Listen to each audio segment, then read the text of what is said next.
चलो बच्चों शुरू करते हैं। अपना क्लास 9th का चैप्टर 4 है इंटरनेट टेक्नोलॉजी। कौन सा चैप्टर? Internet technology. और आज हम इसका पार्ट 6 डिस्कशन कर रहे हैं।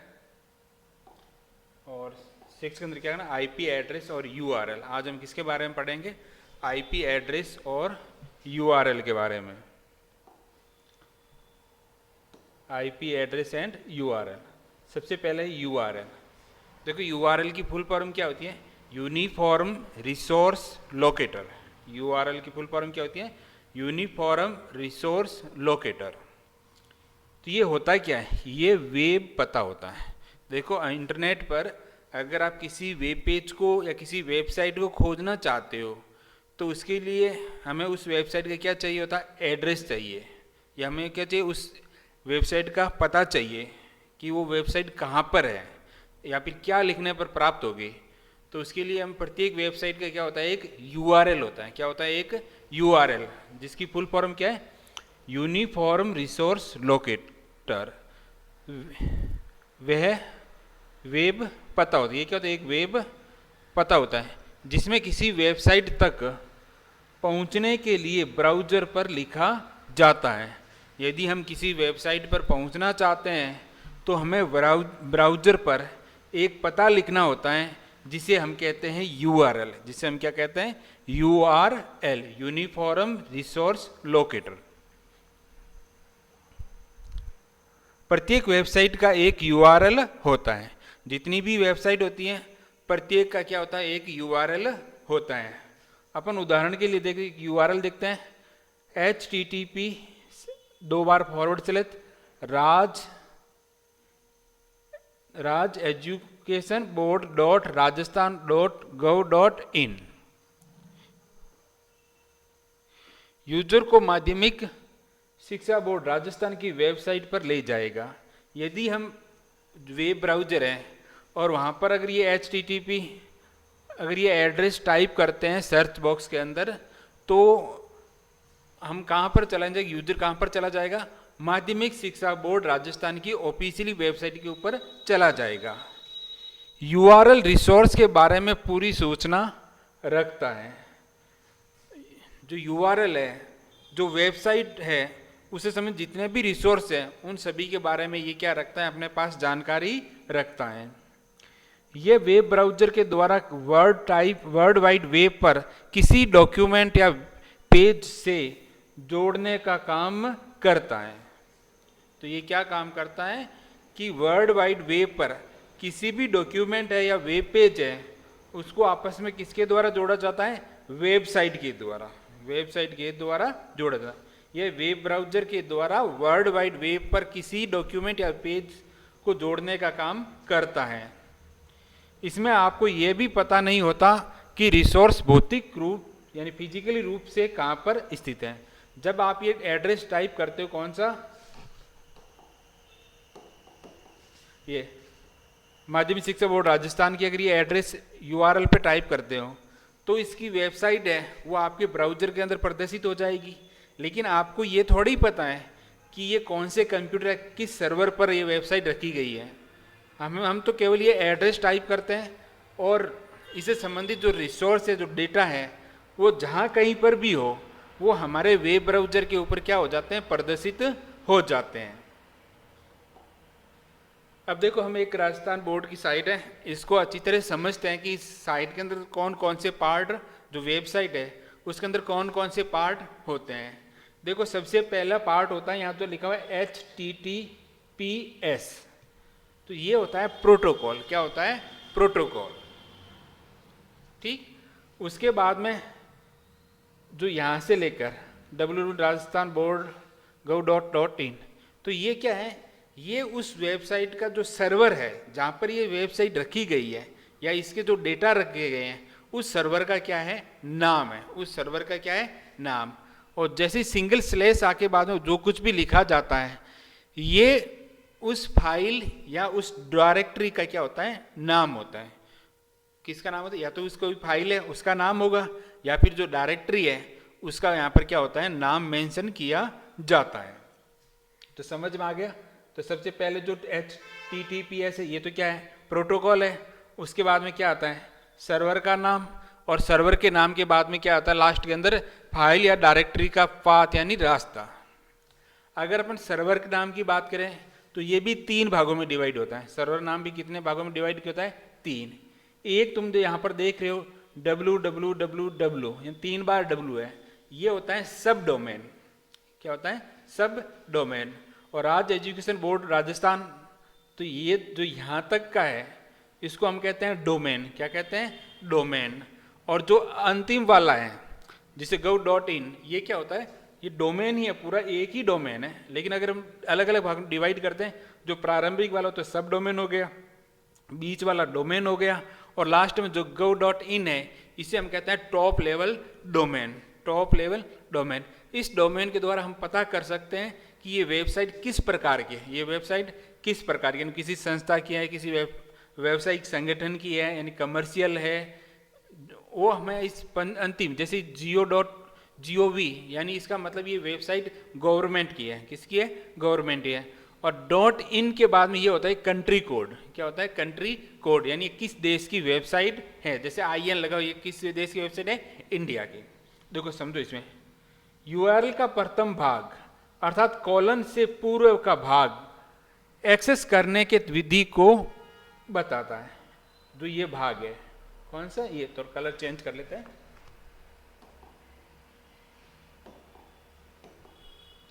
ये भाग, ये क्या बताता है, कॉलन से पूर्व वाला भाग एक्सेस, यानी वेबसाइट को एक्सेस करने की जो विधि है उसको बताता कौन, HTTPS। हम जरूरी नहीं है HTTPS ही हो हमेशा, वेब पर सामान्यतः यही HTTP होता है।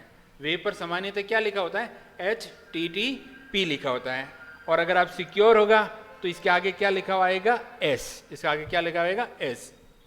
लेकिन यह FTP ग्रुप पर भी हो सकता है। तो हम HTTP के स्थान पर अगर हम सीधे फाइल ट्रांसफर करें तो हाँ, HTTP के स्थान पर क्या हो सकता है, FTP हो सकता है, या ग्रुपर का इस्तेमाल किया जा सकता है।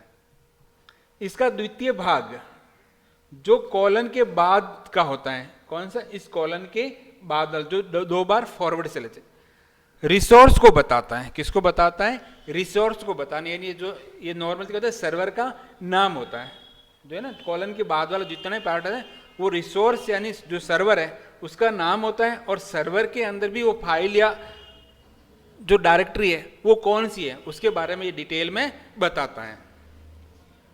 इसमें 2 स्लैश के बाद का टेक्स्ट सर्वर का नाम बताता है, यानी 2 स्लैश लगे हुए, इसके जो बाद वाला पार्ट है, इन 2 स्लैश के बाद वाला जो पार्ट है वो क्या बता रहा है, सर्वर का नाम। किसका नाम बता रहा है, सर्वर का नाम बताता है। और 1 स्लैश यानी यहां से लेकर ये यहां तक किसका नाम बताता है, सर्वर का नाम।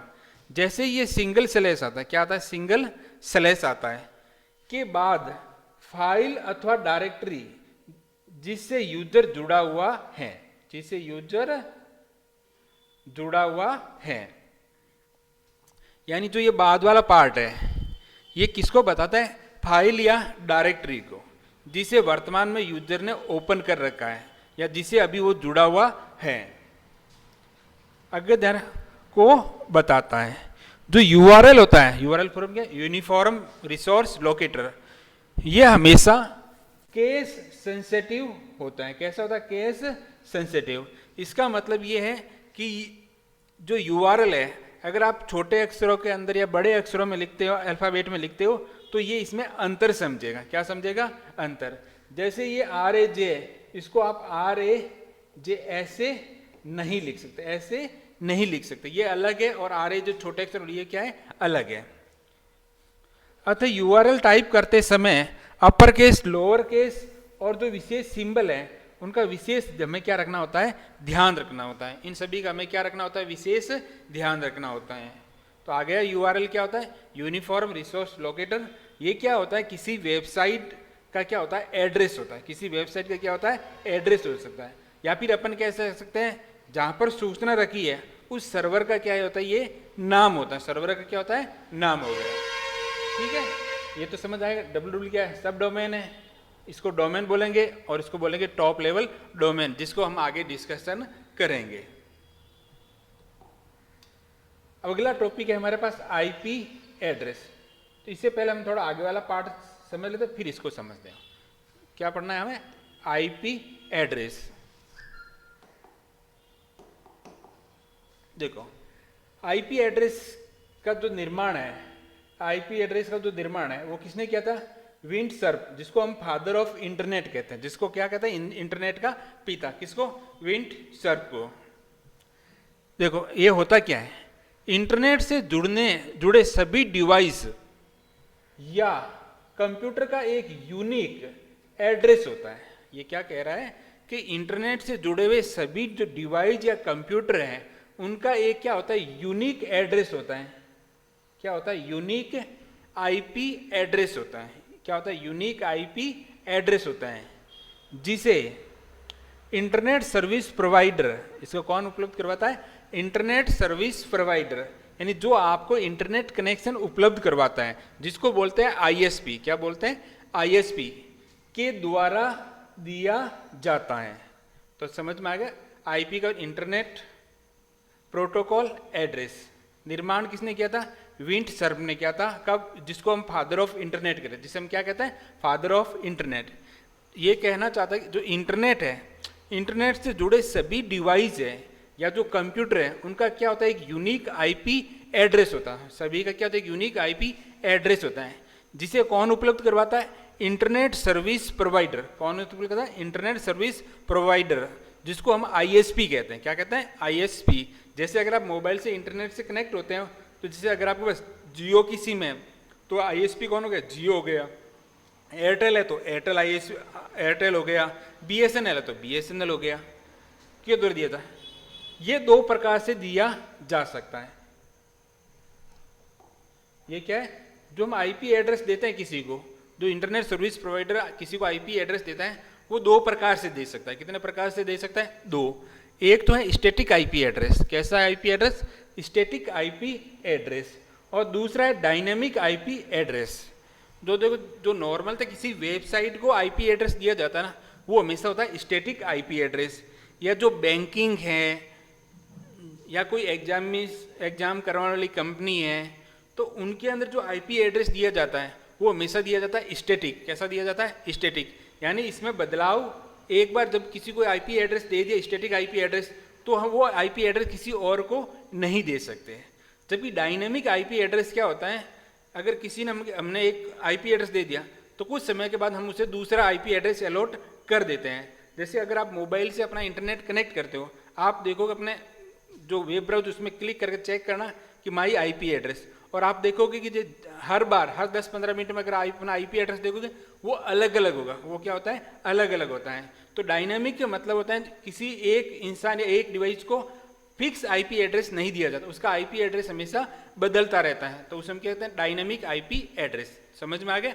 स्टैटिक आईपी एड्रेस का मतलब है किसी भी डिवाइस या संगठन या जो वेबसाइट है उसको एक फिक्स आईपी एड्रेस दे दिया, वो हमेशा बदलता नहीं है। जबकि डायनेमिक आईपी एड्रेस होता है वो हमेशा बदलता रहता है। जब आप अपने मोबाइल से किसी नज़दीकी टावर से या इंटरनेट सर्विस प्रोवाइडर वाले टावर से कनेक्ट करते हो, तो उसके द्वारा जो आईपी एड्रेस अलॉट होता है तो वो हमेशा बदलता रहता है। और जो आईपी एड्रेस है वो दो प्रकार के होते हैं। एक तो आईपी जो V4 है और एक IPv6 है। आईपी इंटरनेट प्रोटोकॉल है, वी का यहाँ पर मतलब होता है वर्जन। वी का मतलब क्या होता है? वर्जन। यानी IPv4 और एक IPv6। वर्तमान में अगर तुम लोग अपने मोबाइल को इंटरनेट से कनेक्ट करते हो तो अधिकतर वो आईपी एड्रेस कौन सा होता है? IPv6 होता है। कौन सा? IPv6 होता है। और ये होता है हेक्साडेसिमल के अंदर। किसके अंदर होता है? हेक्साडेसिमल के अंदर। ये देखो, पहले पता IPv4। ये IPv जो एड्रेस है वो 32 बिट का होता है। कितने बिट का होता है? 32 बिट, या हम कह सकते हैं 4 बाइट का।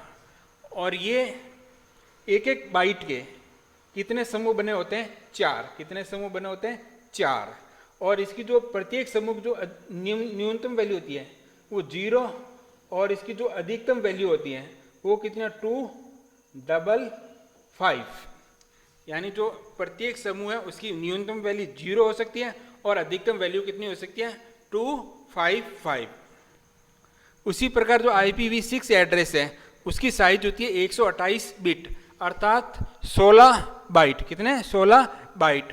और इसके अंदर कितने समूह बने होते हैं 1 2 3 4 5 6 7 8 समूह। कितने बने हैं 8 समूह है।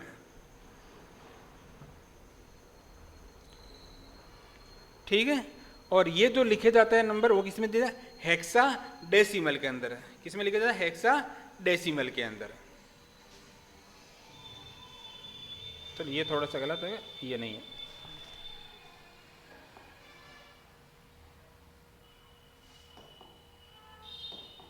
क्योंकि ये देखो अधिक कितने डिजिट में हो सकता है केवल 2 डिजिट होते हैं। जो हेक्सा डेसिमल डिजिट कितने डिजिट में दिया जाता है केवल 2 डिजिट के अंदर।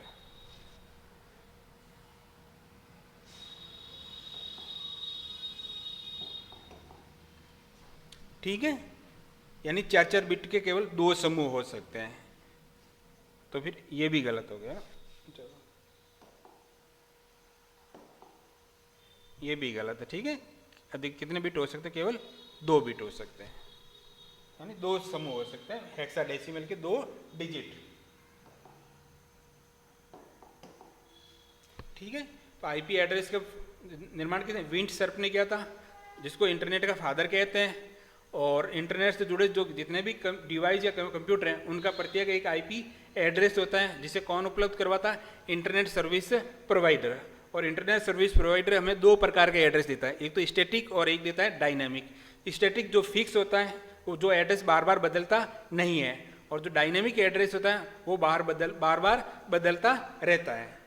अब देखो वापस पहले वाली स्लाइड देखो। आईपी एड्रेस देखो, प्रत्येक यूआरएल का एक आईपी इंटरनेट प्रोटोकॉल पता भी होता है। जितने भी यूआरएल होते हैं ना, जो हमने अभी पहले पढ़ा है यूनिफॉर्म रिसोर्स लोकेशन, यानी जो किसी वेबसाइट का पता है, तो प्रत्येक का क्या होता है एक आईपी एड्रेस होता है। आईपी पता संख्याओं की एक श्रृंखला होता है। जो आईपी पता होता है वो क्या होता है संख्याओं के अंदर होता है। किसके अंदर होता है संख्याओं के अंदर होता है। जो आपके कंप्यूटर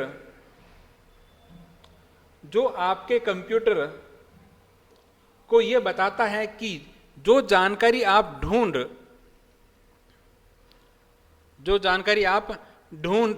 रहे हैं वह कहां पर मिलेगी। यानी आईपी पता क्या होता है संख्याओं की एक श्रृंखला के अंदर होता है, जो आपके कंप्यूटर को यह बताता है कि जो जानकारी आप ढूंढ रहे हैं वह कहां मिलेगी।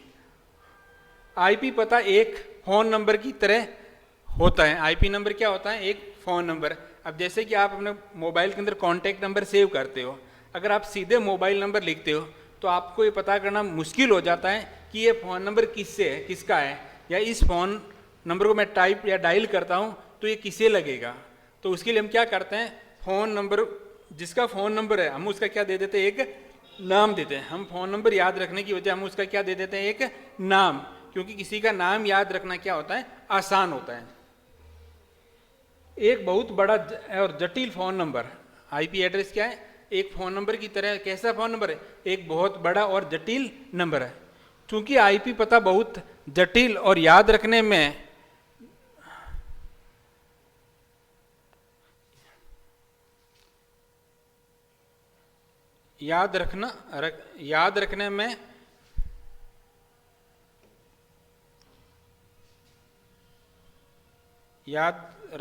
मुश्किल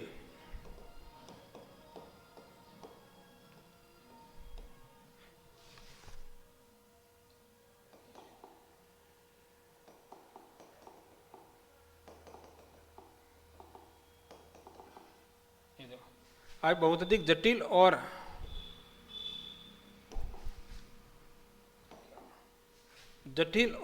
याद रखने में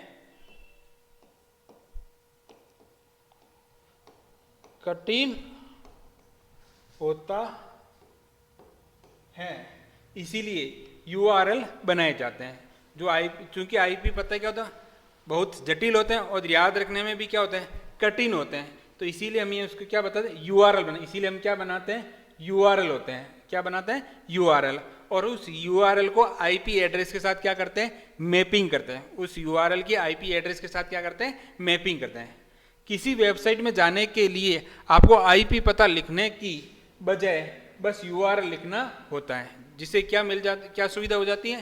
तो अगर आपको किसी वेबसाइट पर जाना है तो उसका आईपी एड्रेस लिखने की बजाय आप क्या लिखो, केवल उसका यूआरएल लिखो, उसका क्या लिखोगे, यूआरएल लिखोगे।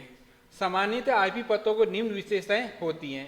आईपी क्या, एक तो किन्हीं दो कंप्यूटर्स के आईपी पते एक समान नहीं होते हैं। पहली विशेषता क्या है, कोई भी दो कंप्यूटर हैं उनका आईपी एड्रेस है वो एक जैसा नहीं होता।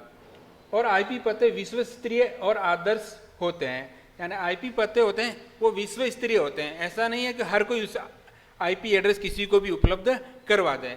वो विश्व के अंदर विश्व के जितने भी कंप्यूटर हैं उन सभी का आईपी एड्रेस क्या होता है, अलग अलग होता है।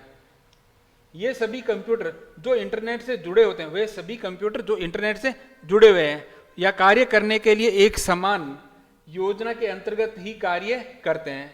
और वे सभी कंप्यूटर जो इंटरनेट से जुड़े हुए होते हैं वो कार्य करने के लिए एक समान योजना के अंतर्गत क्या करते हैं, कार्य करते हैं। यानी उनके जो इंटरनेट पर काम करने का तरीका होता है वो सभी का क्या होता है, एक समान होता है। तो आज हमने किसके बारे में डिस्कशन किया, एक तो हमने डिस्कशन किया किसके बारे में,